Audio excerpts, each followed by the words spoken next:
নীরব রাত ধোয়ার ভেতর হারিয়ে যায় আমি, ঠোঁটের কোণে জমে থাকা না বলা ব্যথা নামি।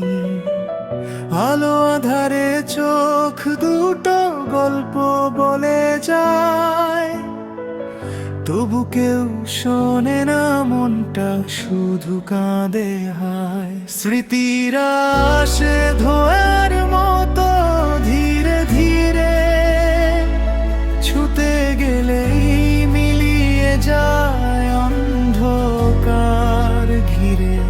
ভালোবাসা ছিল আজ শুধু শূন্যতা, বুকের ভেতর জমে থাকে নীরব ব্যাকুলতা। নিঃশ্বাসে মেশে হারানোর দীর্ঘশ্বাস, একা আমি সাথে শুধু রাতের বিশ্বাস। এই নিরিবিলি মুহূর্ত আমায় ভাঙে চুপচাপ, তবু বাঁচি কষ্ট নিয়ে নীরব এক প্রলাপ।